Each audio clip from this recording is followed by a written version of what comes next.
So, I mean, we just talked Hellraiser, so let's talk Hellraiser. Let's talk Hellraiser. Right? Wait, what year is it? That's right, yeah.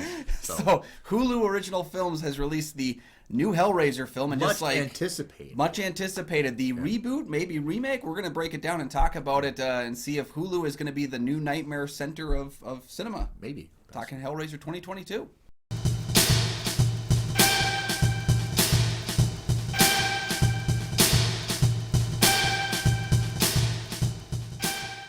Welcome back to the show, everybody. I'm one of your hosts, Kyle Goethe from GoatFilmReviews.com. I'm a little excited talking about this movie. Hi, everybody. I'm Nick from the St. Paul Filmcast. Thanks for finding us. Thanks for watching. And for our loyal fans, thank you for continuing to support the show. Hey, you can support the show by joining the Patreon. Check that link down below. Then you can tell us some other movies that we review. Both Kyle and I are members of the Minnesota Film Critics Alliance. Check out that webpage for critics' reviews as well as ours. And today we're talking about much anticipated Hellraiser of Hellraiser 2022. Is that what we can call it? Yeah. That's the best way to call it. Yeah. So recovering addict Riley needs cash quick. So she helps her boyfriend to steal an ancient puzzle box that, when toyed with, unleashes the Cenobites, a group of interdimensional beings looking to push the limits of human pain. Okay, this is the team, David Bruckner, with Ben Collins writing and Luke, oh my god, I'm going to rip it, Petrikowski. Yeah, go for that. As well as cinematographer, I think it's Eli Bourne. Mm-hmm. They get up for Siren. I think they did Siren first, and I think if you catch it, very sleepy movie, Super Dark Times, which I was a big fan of. I was on one of my top 10 films of that year when it came out. I can't remember what year it came out. I think it was... I feel like it's 14. Yeah, was it 14? Super Dark Times. Yeah, it was teenagers, and But I like the aesthetic. This is the team that was going to do Hellraiser. I don't really know how they got on to attach to this, be part of the product, because they kind of do the same movies. They have kind of this core nexus of The really confusing thing about it here is, of course, we know that the studio that had it for the longest time was Dimension, and their thing was they just didn't want to lose the rights. So every couple of years they'd throw another sequel together, usually not so great, because they just needed to get it done. So I think it's like if you don't make another Hellraiser movie every 4 years, you lose the rights for it. So they had to just kick out. Yeah, instead of just hiring good teams and making good movies, they just threw something out. Yeah. And then every time a new sequel would come out, there would be that rumbling of a remake again. And Clive Barker talked about it. I think he actually had Pascal Laugier, who did Martyrs, was attached for a number of years to do a remake, I think as far back as 2007. Right, I have it in my notes, 2007. Producing. Okay. Clive. So but he was part of the conversation. Yeah, and so all of a sudden,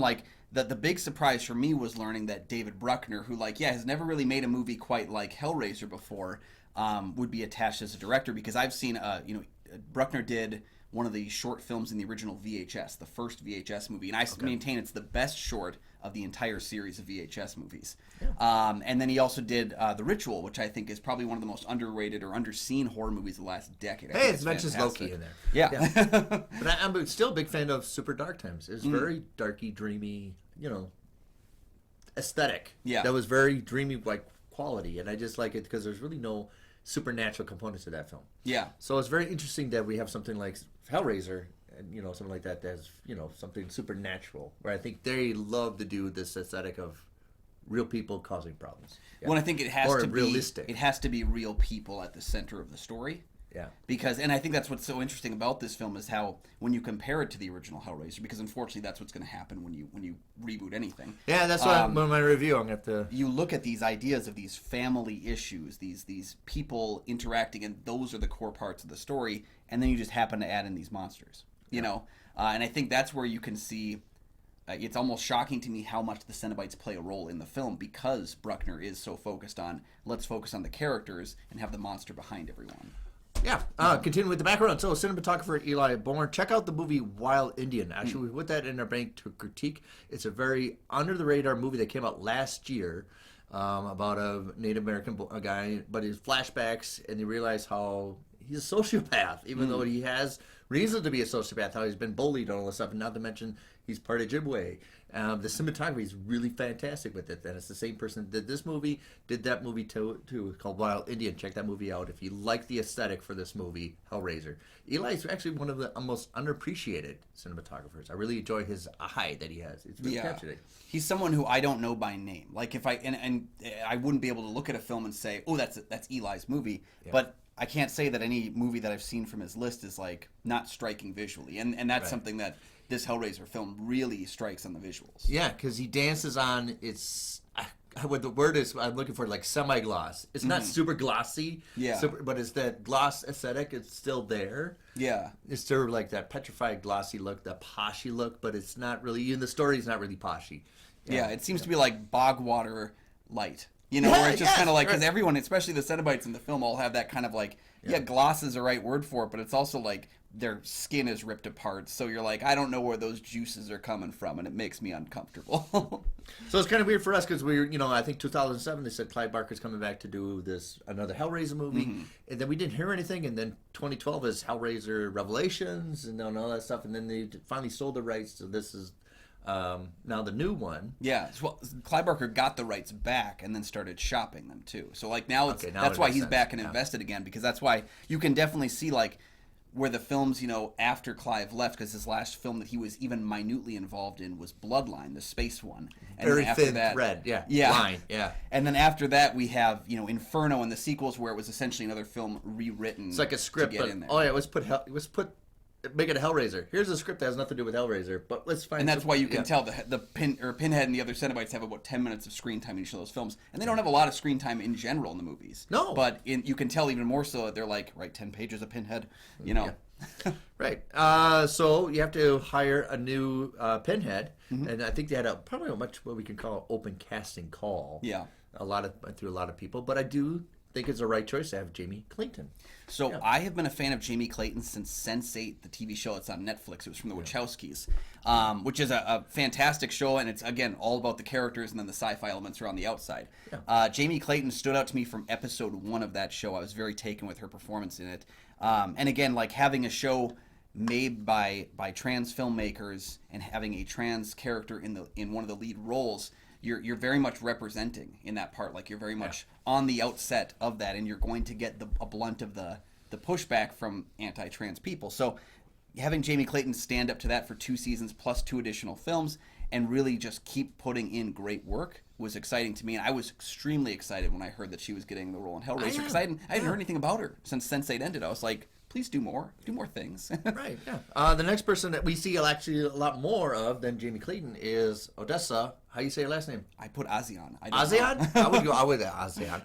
She plays Riley. I think she's done a couple of TV shows. She's kind of under the radar. This whole movie has a lot of people that are kind of, you have to almost look like, where I've seen them before. Yeah. Outside of Clayton and then Goran Visenjik, which I always say his name wrong. I'm probably saying it still wrong. But outside of those 2 performers, I didn't recognize a single person in this film, and that's kind of something I liked about it. It's kind of refreshing. Was that there's everyone on the outset, but no one seemed like they were incapable of doing the role. You know what I mean? Like it was always solid throughout. Odessa, I don't know anything about her. I know about her couple of films that she did. Yeah, she's like been doing movies since she was a kid. Yeah, I'd seen a good number of credits to her name, but I was like, must have missed all of them. But she's got kind of a very similar to the Evil Dead remake character of a person who's a recovering addict trying to get her life back on track, and no one believes her when all the stuff starts getting crazy. So very Evil Dead 2013. We love in horror movies when, don't you believe me? Did we just hear? We love that. I think in the 80s and 90s it was always about a kid, don't you believe me? And then like late 90s to 2000s was like, my relationship partner doesn't believe me. And now we've just gotten to like, well, recovering addict is something no one believes you anyway, so let's just keep pushing Addiction was a new angle for this, even though the original one talked about addiction. I'm surprised the franchise doesn't have more addiction in their main characters. It's always there, but it's never been on the forefront like this one. Yeah. So overall, written by Ben Collins and Luke Petrokowski, but the story and produced David S. Goyer. He's been around with like Dark City. I think he had his fingerprints in a little bit of the scripts for the Nolan's Batman.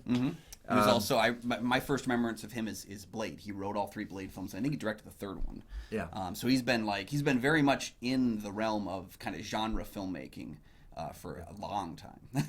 So I'm kind of thinking right now, because David S. Goyer is cemented into being a screenwriter, and Ben and Luke kind of knew that probably David set up the template of what we should do for an arc, and then those 2 guys supplied the details. Yeah.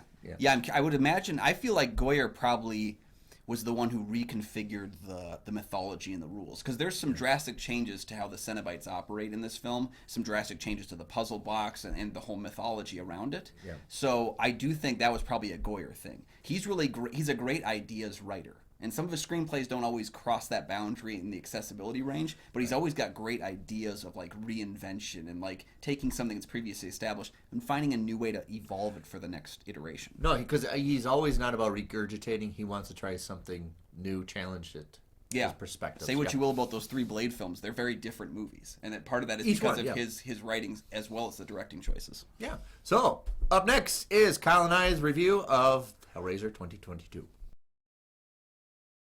Okay, so overall with Hellraiser 2, I would just say I'm surprisingly love the aesthetic. I like the style. It's very poshy. Far more poshy than what we've ever seen. Yeah. Because Hellraiser, we always think they're going to totally comfortable plunging their hands in the filth. Yeah.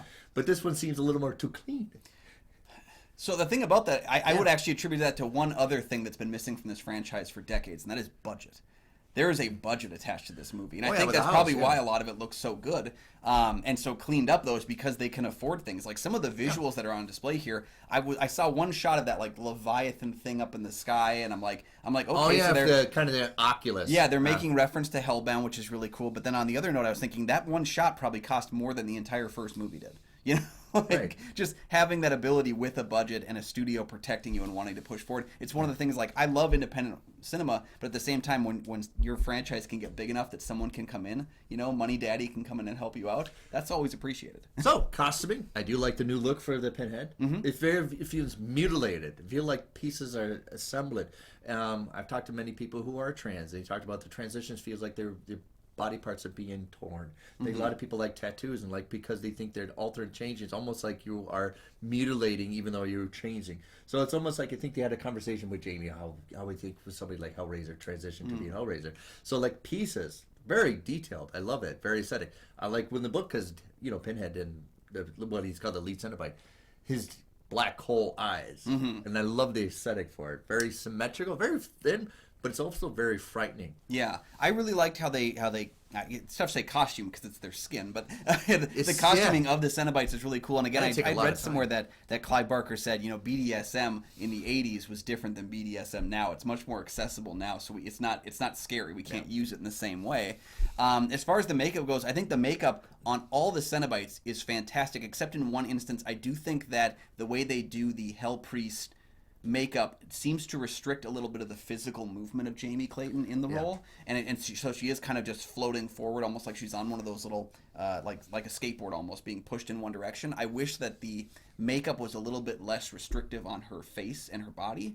And the reason why I say that is she said that wearing the costume was very heavy and physically demanding, and I do think it kind of restricted what she was able to do movement wise. Yeah. So overall, I think I'm going to have to say it. I think they played it too safe.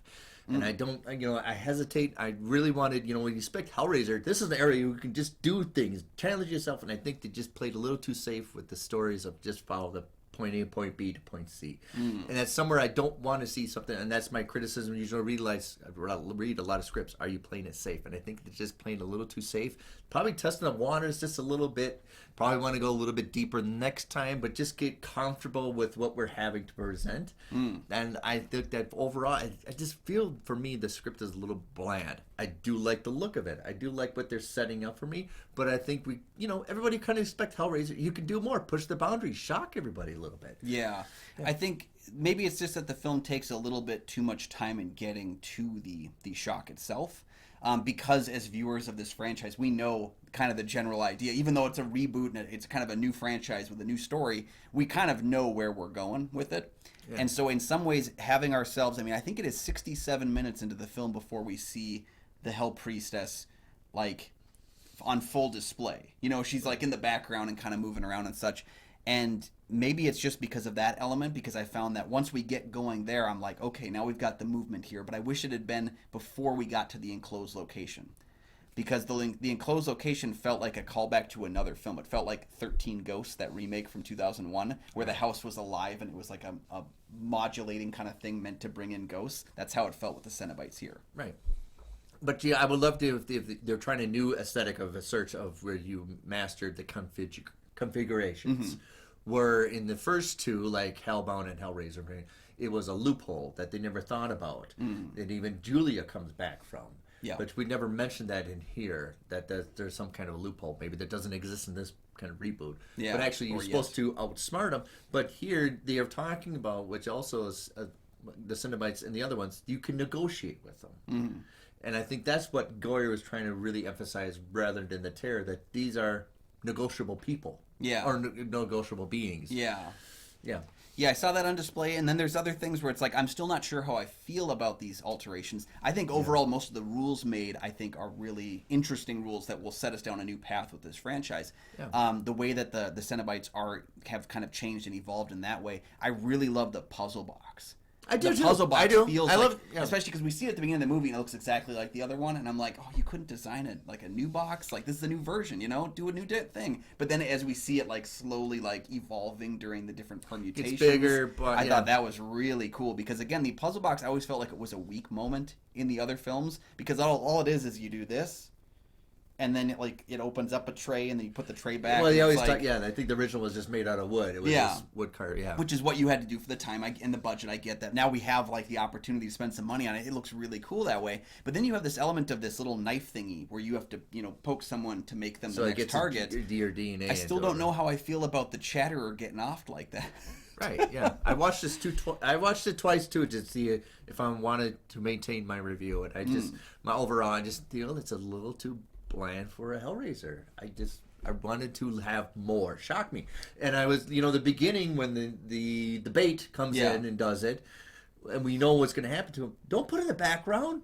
Put it in the front. Oh, see, I like that being hidden at the beginning. No, of the movie. I don't. Okay. I like our ability to focus on Voight. And the one problem is when you cast an actor with a name to play that role of Voight in the beginning of the film, Roland, is that you have him there in the first scene and then you have him disappear. And we know he's coming back because you have a named actor in that role. But I want it front and center. I get that, but I also don't think you needed it if you put it in the back half. But there was a couple of times at the beginning, maybe it happened too frequently, like when the brother goes missing, where it's like, oh, I could have seen that. We could have seen that happen. Right, the playground? Yeah, there's all these characters that we don't get to see what happens to them at the beginning of the film, and that's the problem. Well, leave so an much enticement. That leave flesh hanging out or something we're used to seeing with the Hellraiser. Yeah, instead of just there's blood in the sink, where it's like, just blood? Really? I know these people. Well, it's reminds me like It from Stephen King. Yeah. Which is in the book too, the sink thing. So overall, I'm kind of anticipating more. And probably what they wanted from us, I want more. And maybe they wanted just a little bit of feet in the water, test the boundaries a little bit, but maybe they want to go more all out for the second one. But yeah, aesthetically, I think they got it right. A budget, it's nice to have. I think they're right with the props. But, the Cenobites aren't the leads. You have to have somebody to carry it. And for Riley, I'm not really caring what she's going through, her crucible, what she's going through too either. So I found that people tended to forget about the people that disappeared. When her brother disappeared, her brother's boyfriend is with him the rest of the movie, and he doesn't seem nearly as concerned about figuring out what happened to his boyfriend. And it seems like they're in love. They seem very, very close, very intimate early on in the film. It seems like they really care about each other, but when he goes missing, it's almost like, I've got to protect everyone else. And it's like, we probably should try and figure out what happened to the guy. Yeah. I think, as far as more, I think more is maybe what I would have asked for. Just because I think about, again, thinking about the original Hellraiser, we had the Cenobites, we had the body horror kind of coming back from the dead kind of element. Yeah. But then we also had that, I can't remember what the name of it was, the Auditor, I believe, that creature that runs on the walls. Yeah, the engineer, we have an opportunity to go back to real heavy mythology from Hellraiser 2 with the Leviathan up in the sky. Yeah. And we showcase a couple of shots of that, labyrinthine, surrounding the house. Give us more of the Leviathan. I think, give us an actual physical look out, past all the ghosts, so we know that there's more to this world, because they just hint at it a lot, and it's like, you're there, you could just push a little bit further, show us this big baddie beastie that runs the hell dimension. Still, I think you need a far better villain than what was presented here. That's fair, but again, because it goes back to that 13 Ghosts thing. 13 Ghosts is the exact same thing where you have is it F. Murray Abraham dies in the first scene, and then we know he's a big name, so he's going to come back, and they're in this house that keeps molding, and then at the end of the film we find out that, oh, he's not dead, he's still alive, and he wants to call forth the ghosts. It's the exact same plot as this film. I think this film pulls it off a little bit better, but it does feel like in that safe realm of we've seen this before. That being said, because everything the else original, made as well. Julie is the ultimate evil. Yeah. And she's hypnotized by Frank's genitals. So Yep.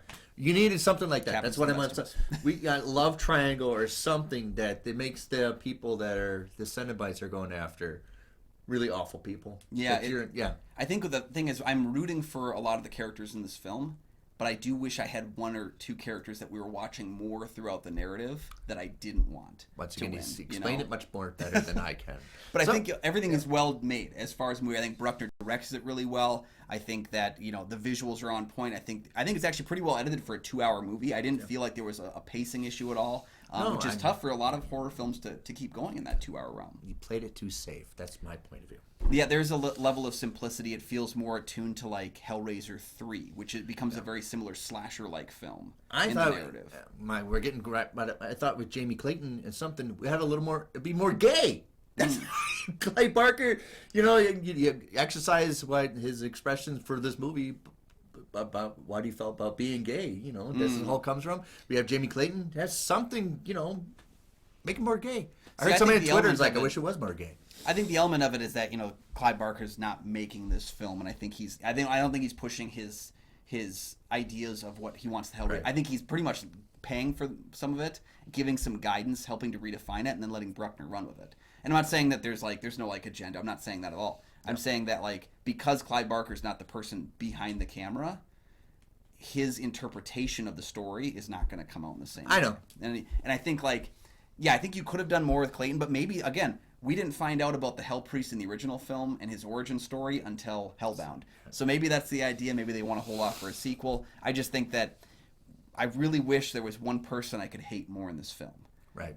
Because again, Roland as a character, we know where we're going with this character, and I couldn't hate him because I didn't. Hellraiser was just more a shock, but we explained the mythology for part 2. People adored it more, and this is probably what we're holding all their cards. Hopefully, they're holding all their cards for the second one. And we also have to remember too, you're a horror fan. Yes, I'm a horror fan.